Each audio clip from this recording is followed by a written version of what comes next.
Hello, hello! My name is Callista, and welcome back to Pillars of Eternity. In the last episode, we got in good with House Ximena. We completed their job for them, and we've even been invited to go see the patriarch of the household. However, we're holding off on that. We're still exploring. We're still exploring the town. Now, we have the Raymond Manor. We did just rob from them. Fingers crossed they haven't noticed the theft. Hello? We have a servant right there. Anyone about? Also, let me just start my timer. Before I forget, there we go.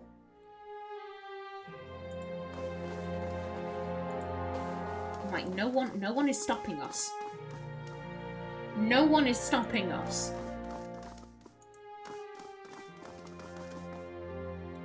This doesn't feel right. Okay, that was Lynette Raymond. Lord Raymond, okay. We're just going to avoid him for now. The skins are so bright and red, it looks as if someone has taken the time to polish each fruit individually. Sprigs of dried lavender and rosemary infuse the kitchen with a fresh aroma. Okay, very nice. The rosemary, I approve of. Lavender, not so much. Not a fan of lavender.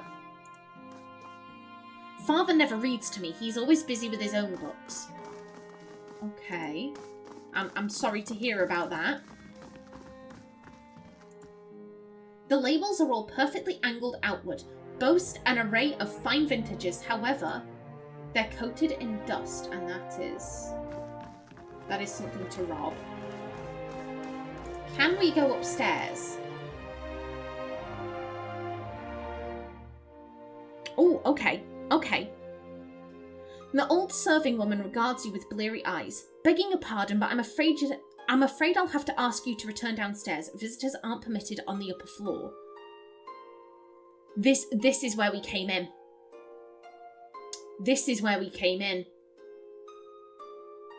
Okay, yeah, I'm terribly sorry, madam. We will go back downstairs. I don't want to fight these people. I'm not interested in that.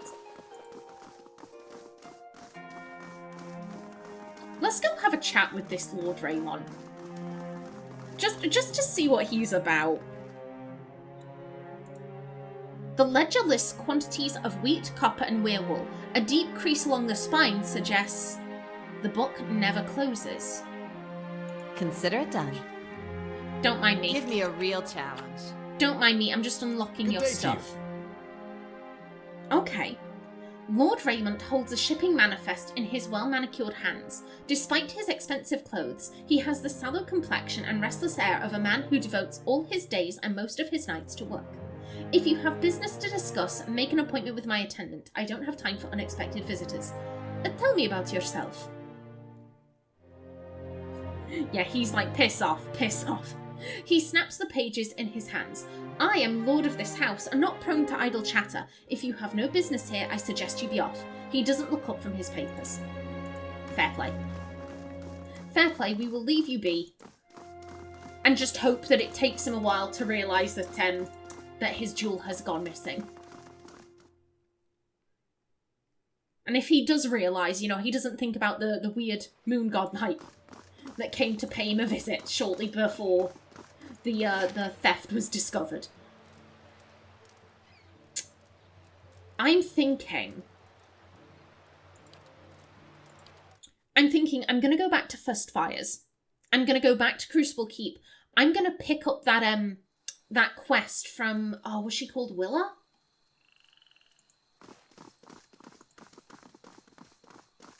I want to say she was called Willa. The person who was like, oh, we've had a lot of disappearances in Heritage Hill, because I'll be going to Heritage Hill. And I have been told you can do some quests before you get locked into, like, okay, you've sided with this group. And I mean, if she's sending us somewhere that we're already going to be going, make it quick, please. You said earlier about something was wrong, that Let's try that again. I read that completely incorrectly. You said earlier that something was wrong at Heritage Hill. She lowers her voice. What isn't wrong is the real question. A whole district of walking, flesh-eating corpses. We sealed the area 2 months ago, just after I lost one of my finest commanders there. And yet, this is the second guard rotation to disappear. There are already enough rumours about the place floating around the keep without my soldiers whispering about these disappearances. She shakes her head. I'd just as soon abandon the district, but if those monsters should find a way out, I could look into it. Ooh, okay. She steps back and regards you. After what I've just told you, you want to go into Heritage Hill. I've lost trained soldiers there. Why should I let anyone in? Okay. If people are disappearing, someone's got to figure out what's happening to them. Passionate. You've got nothing to lose. Rational. Your trained knights have nothing on me. Knights of the Crucible, slight negative. Defiance base, slight negative. It just seems you could use the help. Benevolent. What's the harm in letting me try? Diplomatic. You've got nothing to lose. If you're so eager to rush to your death, I won't stop you. She quietly looks on the novitiates. And if you're somehow able to put a stop to this, you've got my permission to enter Heritage Hill. I'll send word to the guards at the gate. Okay, so I don't think we would have been able to get in. I think it's a good thing we came back here. I don't think we would have been able to get in. Farewell. I mean, in which case...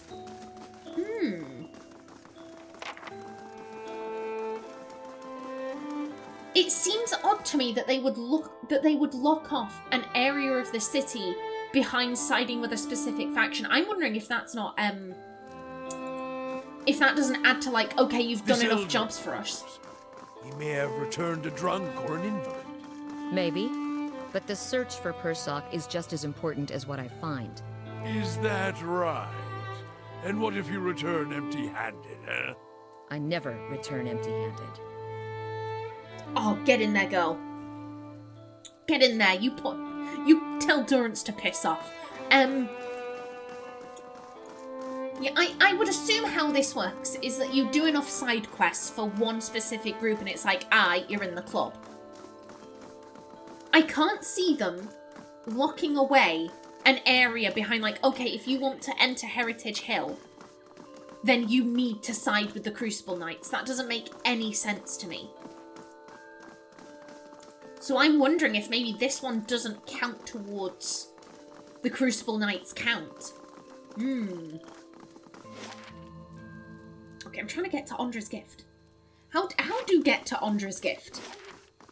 There we get to Ondra's gift. Yeah, and that Heritage Hill seems cussed. Let's go to the let's go to the nicer place first. I mean, it is called Ondra's gift. Ximena is a moon godlike. She's here because of Ondra. I want to say Ondra is she's the god of like oceans and the moon. Something like that. So yeah, I think she'd be more interested in going to Ondra's gift.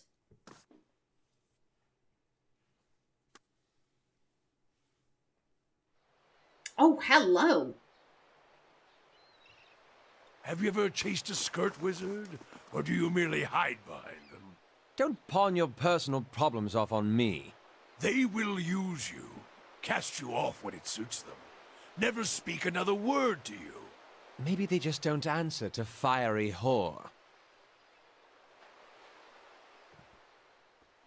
I'm feeling many emotions after that. I'm sorry. Aloth being like, it's not my fault you don't get no bitches. It's not my fault you don't get no bitches. Piss off. Oh, they won't call you. They won't call you. They won't answer. They're busy fucking chats. Durance is an incel. Durance is an incel. And then just, maybe they don't like being called whore.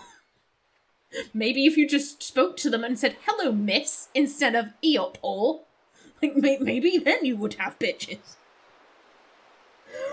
Oh my god, I love it. I love it so much. That was amazing. And these vegetables are now mine, thank you. Okay, let's see. What do we have? What do we have around here? Abandoned house. Kolfeg's house. That name is familiar to me and I can't remember. It was in the last episode.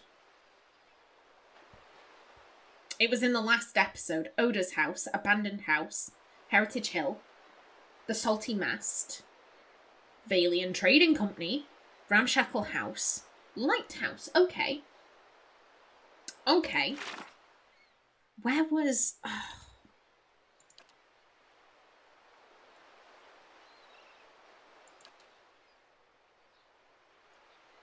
That's far from home. That's in Copper Lane. I swear down.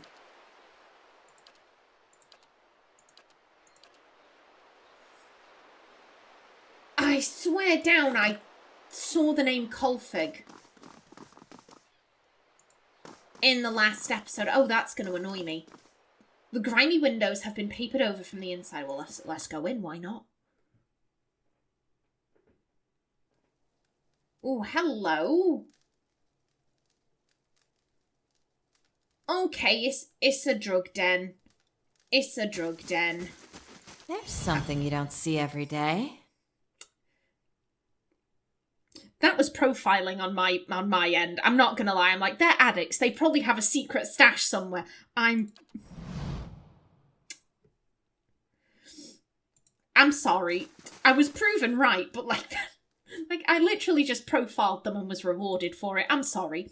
A dozen tiny somethings squirm within the pot of rice. Ew, okay. That's stealing.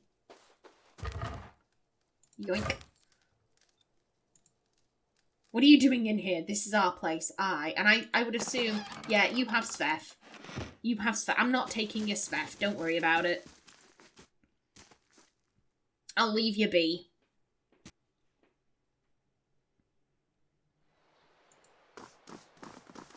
Oh, hello.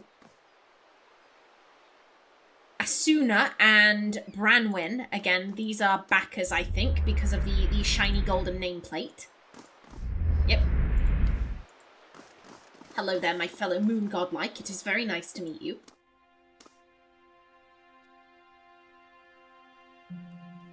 Is this... Okay, this is Kolfig. The knob on the underside suggests that the table was fashioned from a derelict door. The slight pressure causes it to wobble atop the barrels. Don't mind if I do.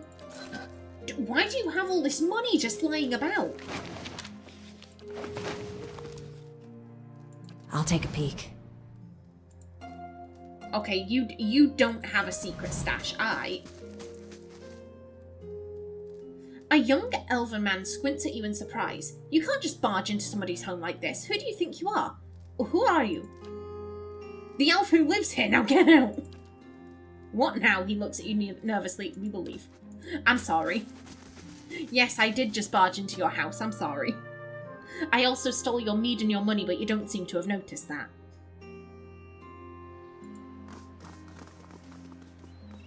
That's going to annoy me. I swear down, the name Kolfig is familiar to me. With its crooked and missing shingles, the roof resembles a prize fighter's gap-toothed smile. Oh, that's a nice description. That's a nice description. I like that. We have... This is another abandoned house.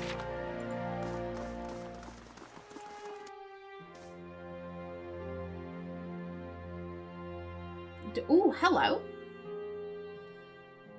Abandoned house with many rooms. Okay, we know, in future, we know there is a campfire right there.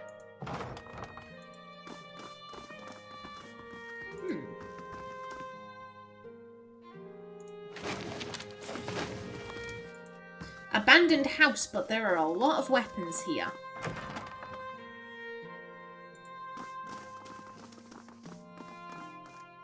Well, this is suspicious. Hammer and chisel. The rope coiled around the chair feels painfully scratchy. The water in the pail is murky with blood. Okay, this is a torture den. This is a torture den. Well, that explains the oh well, yeah, the campfire. That explains the weapons over there. Okay. I presume. Oh, hello. Oh, it's just a sailor. It's just a sailor. He's drunk. Yeah, hick. A courtesan. Yeah, you look like you want to have a good time, honey, and I'm all open for business. Ximena might take you up on that offer, but not right now. Not right now, love. That is a vaca. And that is the way to Heritage Hill. Can we... No, we can't. We can't get that way. Okay, so let's... Yeah, let's make our way down. Oh, this area is lovely. I will admit, I'm a sucker for docks.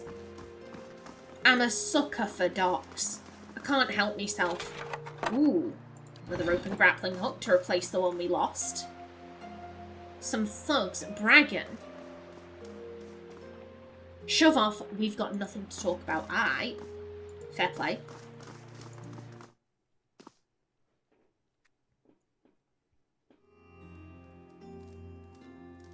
Brian Walker and Vril. Okay, so these are two backers. These are two backers. They live together. Lovely. God damn it. God damn it. The bed is as stiff as a plank. The worn, grimy blankets feel as if they'd come apart in the wash. Oh god, that you've got maggots in your rice and all. Yeah, and I can't. Boo. I won't steal from you. Because you're right there, but if you were gone, I would steal from you. I make no secret of this.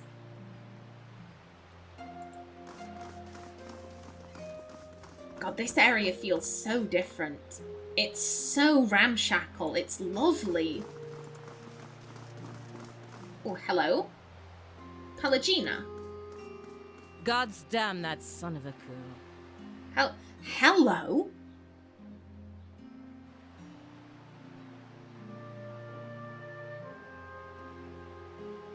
Is this painted on? Is it a tattoo, or does she have feathers growing out the side of her face? The angry woman clenches her jaw and stares out towards the harbour with glimmering golden eyes. Eventually sensing your presence, she turns her feathered head towards you. Want to run it down on its luck, Valiant Trading Company? If you have more than half a brain, you could really do something with it. She clenches her jaw and continues quietly. As long as you're willing to clean up a few bloodstains. What's going on exactly? Whatever's going on, I don't want to get involved. Diplomatic. Enough silver and gold, you'd be surprised how well you can clean up just about anything. Clever. Do you need help with something? Remain silent. Stoic. Enough silver and gold, you'd be surprised how well you can clean up just about anything. True enough. Verzano's just lucky no one's trying to pay him in steel these days. Sooner or later, his luck will run out. The woman looks back at the warehouse for a moment and grimaces. After a slight nod in your direction, she storms off.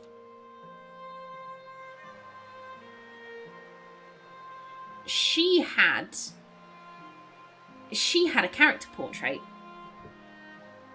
Either that is a major character, or she is a companion, because those are the only two people who have had character portraits. Actually, I'm pretty sure. Yeah, it's been companions, and I'm pretty sure the hooded guy at the beginning, I'm pretty sure he had a character portrait. But beyond that, I don't think anyone else... Oh, hello. Hello there. Valiant Trading Company. We can go in. Armadon McNeely and Moore's Somnus. I always have to check. I know. I know logically they're going to be backers, but I have to check. Valiant soldier, Cartugo. Hello. Oop, yoink. Mestum Verzano gives the orders round here. Hail, traveler. Ooh, come take a look at my wares. Exotic goods shipped straight from the Republics and Old Valia. Show me what you have for sale. Hello. Hello. Soul whip bonus. Ooh. Ooh. You have a dragon egg. Lots of scrolls, lots of potions. Vithrak brain. Do I even want to know? Do I even want to know what a Vithrak brain is?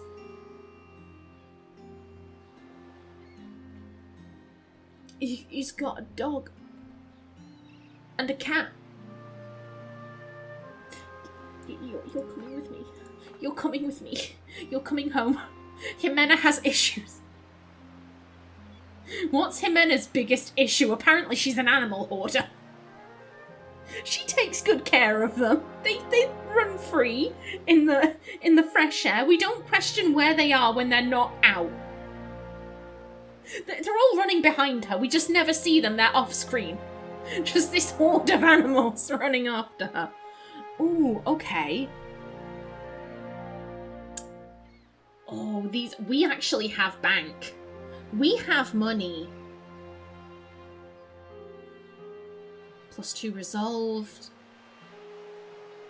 Ooh. Ooh.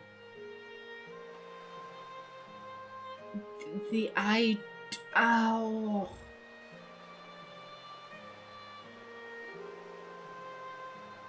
I'm gonna take the cat and the dog. I'm gonna take them, and one of them can come out. Black Hound, you're going back in there. Let's bring out the kitty. Beagle, you can live in there. Excuse you. Let's keep everything neat and tidy. Hello. There is Cat. There is Cat. What is your name? I don't know what I feel. Pepper. I don't know why. I see this and I'm like, Pepper. That cat is a Pepper. That's a soldier eye. The ropes dangling from the crane sway in the ocean breeze. Fisherman. Some payday this turned into. Hail, traveler. An old man paces the dock and looks out over the water. He's fussing over something large and round, which he constantly shifts from one hand to the other. You're not certain whether his wide-eyed, gaped-mouth expression marks surprise or fear. It seems he isn't either. You don't look like a guard. He examines you and your equipment more closely. Say, you wouldn't be interested in making some coppers, would you? Yes. He shows you the object in his hand. It's a large round opal with Ingwithin runes carved into it. It glistens with his sweat. See the ship that went down over there? I've been looking for someone to help me recover some missing cargo. Ooh. Okay. 1 second. Tell me about Ondra's gift. He scratches his sunburned scalp. We've got docks, fishing and steady ship traffic. All this, he waves at the listing shanties crowded against one another. This sprang up around the docks. It's the poorest district in Defiance Bay, but one of the liveliest. He grins. And for lively, nothing beats the Salty Mast. You'd do better to ask a younger man than me if you want to know about that place. He nods towards a large round building to the east. Immatal gazes out over the water. Anything else you need? Immatal doesn't sound like a dear wooden name. That's because it isn't. I'm from the Ximena Plains, a broad savanna north of the Deerwood. Not so different from the ocean, in a way. There are places where you can stand and turn a full circle and see nothing but the winds making waves in the grass.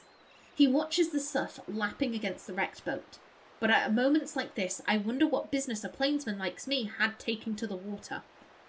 How's business? He spits into the water. I'll be glad to sail with captains who are more careful about their cargo from now on. I don't give a worm's wings about the Duke's trafficking laws, but I'm too old to fight ancient horrors. He takes a deep breath of the salty air. I just want to enjoy my twilight years doing an honest day's work. Tell me more about this missing cargo. He licks his lips. We started in cold morn and were making our way down the river, loading and unloading as we went. Business as usual. Give me the shot. No. I'm here for a story. What exactly happened? He massages the opal in a clammy palm. When we reached Ina's Rest, we may have agreed to take on a few crates from some place called Killaban Rillig. A couple of the lads snuck a peek at the cargo, saw suits of armour and a broken sceptre. He shrugs. Don't know why anyone would want a broken thing, but these animancers will buy dirty stockings if you say they came from the ruins. He closes his hand around the opal in a white-knuckled grip. We were almost to Defiance Bay when the screaming started. I've seen my share of barroom brawls, but this sounded different. I was topside with the captain, but he and the first mate went below deck to see what all the commotion was about. When they didn't come back, I looked into the hold. He shudders. I saw one of those suits of armour walking around all by itself. It was covered in blood. When it saw me, it started running for the hatch, so I closed it. He squeezed his eyes shut. So how did the ship get here? How could you lock your crewmates in the hold with those creatures? Passionate. You had to keep those monsters from getting out. Rational. The rest of the crew was probably dead anyway. Stoic. You should have perished with the rest of the ship, you pathetic old dog. Cruel. No. Again, Ximena will always save herself. Ximena will always save herself, so she's not going to judge him for doing the same. You had to keep those monsters from getting out. Imital shakes his head, his eyes still closed. That's what I keep telling myself. He rolls the stone between his hands. I'm just a deckhand, but I was the only one left. I piloted the ship as best I could, but I hit rocks as we were passing Brackenbury. I barely made it to Ondra's gift before I had to jump overboard and swim for the docks. I'd given up on the cargo, not to mention the payday, when one of the lads pulled this up in his nets. He shows you the opal again. Ooh, okay. Survival 7. Oh. It's part of that sceptre. From what I recall, there were 3 other pieces, and I bet you anything they're somewhere in the shallows too. If anyone could find them, there'd be profit to follow. What happens if I find the rest? Survival not met. There must be a reason you haven't gone looking for the rest of the artifact yourself. Rational. Have you talked to the Crucible Knights about this? Diplomatic. I don't have time for this right now. Yeah. There must be a reason you haven't gone looking for the rest of the artifact yourself. I'm lucky to have escaped the ship like I did. I'm not taking a chance with those things. Have you talked to the Crucible Knights? Again, they'd probably claim the treasure for themselves. What happens if I find the rest? You find the missing pieces of the artifact, and I've got an animancer friend from my expedition days who'll find you a stack of coppers. He scratches his beard. All I want out of this is a few £100 for my lost payday. If that sounds fair to you, I'll give you this stone and the name of my contact once you have everything else. Imital regards the opal again. Seeing as the kid dredged this stone up with his net, I'd wager you could probably find the missing pieces out in the shallows during low tide. About this Enguithin relic. Yes? Do you have any idea what your animancer friend wants with this relic? She was tinkering about with these things back when we were young. I used to think she was a fool retiring to some dusty study in Brackenbury, but after that horror on the boat, I'm thinking she made the wiser choice. Farewell. Okay. Well, I'm thinking they were moving suits of armour. We know that the Crucible Knights want to make moving suits of armour. I'm wondering if this animancer friend is if it's the same woman from that quest. Ooh. Maybe we'll have to see. We'll have to see. Now then, hello. Hail, traveller. A young woman stands behind the counter, watching you with quick, intelligent eyes. Welcome. This is your first visit to the Valian Trading Company, is it not? Please let me know how I can assist you. Her tone is both professional and inquisitive. What is this place? The Valian Trading Company is an association of merchants from the Valian Republics. We oversee trade deals and negotiations on behalf of our merchants. She gestures towards the door on her right.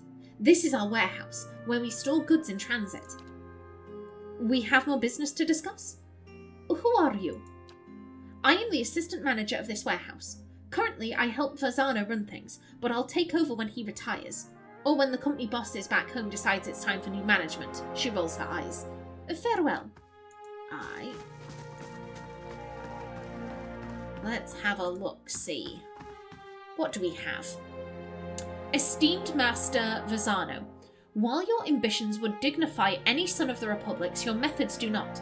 The Dukes have asked once that you see to the business interests of all the Republics. Excuse me. They are not given to asking twice. Vicent Agosti. Bundled navigational charts and nautical maps. A shipping manifest listing the cargo for the Principa Ximena, 400 shark skins from Maratai, 20 bales of blackwood from the Living Lands, and six dozen barrels of Adia ale. Not gonna lie, I was expecting slaves. Ooh, apparatus, keep those crates moving. There goes my timer. Okay. Yeah, there's Verzano. So I did look up about Orlans in the Valian Republics. They're kept as slaves. So Ximena will absolutely have, she'll have encountered Orlans before, but they're all slaves. Now, Ximena, one of her core tenets, I would say, is freedom. So I do think, while she comes from a society that engages in slavery, I don't think it's necessarily something she's proud of. However, I think potentially Ximena's views on Orlans, I do think she is a tad racist, but it's like positive racism. Still racism, but she's not going to go up to an Orlan and be like, oh, you're scum because you're an Orlan. Go be my slave. I think what she's more likely to do is be like, oh, you're one of the good ones. And it's like, girl, that's still offensive. Girl, that's still racist. Girl. Like, why are you like this? I think that's where Ximena falls. She doesn't believe they should be slaves, but maybe she does still look down on them a little bit, just because she comes from a society where, that is the view, oh, Orlans are supposed to be slaves. I think that's my view for Ximena. I like my characters to be flawed. I don't like playing perfect characters, so I think that's where I'm going to be playing her. No, not you. Because we are at the end, so... Yes, we had read House de Menel. Dunrid Row. The origins and practices of Dunrid Row are difficult to nail down. When asked, everyone seems to know how Dunrid Row started and how long it's been in operation. Yet every person asked gives a different account of its creation and a different date. The only thing everyone can agree on is that it seems to have been around as long as anyone can remember. Without fail, everyone recalls hearing about the exploits of Dunrid Row when they were children. Aside from the organisation being comprised of special investigators, most of whom seem to be ciphers, and the fact that they seem to have their hands in everything, yet never admit to it, anything reported about Dunrid Row walks the line between truth and outright hearsay. Information abounds, but no one can say which fragments are truth and which are fiction. I will provide all I have uncovered and leave it to the readers to decide for themselves, as all of it feels both plausible and unbelievable at turns. The group is supposedly named after the street where its headquarters are located, in a building called Hadrat House. It is said in some circles that this is just the name they want people to think they're known by. Their real headquarters, people whisper, is elsewhere. Why would they do this? It's simple. It's far easier for them to infiltrate, to hide, to carry on behind the scenes if everyone is concentrating on Dunrid Row. Divert attention where you want people to look, and you can act behind their backs with impunity. People have had interactions with the agents from Dunrid Row, invariably describing them as unmemorable. No detail as to their appearance, behaviour, or anything, beyond the fact that they were there, seems to stick with anyone. Are they truly nondescript, or do they use their cipher powers to remain anonymous? As with so many questions regarding Dunrid Row, no one seems to know. While no specific details about the agents are ever reported, one fact that all people agree with is that they seem primarily to be Orlans and Glanfathan elves, though theories as to why this may be are many and conflicting. Their presumed headquarters is run by Lady Adis Webb. Though no one seems able to pinpoint the time of her arrival, the author was unable to locate a single person familiar with Dunrid Row who could remember a time when she wasn't around. Many things are hinted at behind closed doors about Lady Webb, but few are willing to elaborate, for it is rumoured that, although she has not left Hadrat House since anyone can remember, she is a cipher of tremendous power, and that she can read the thoughts of the entire city at will.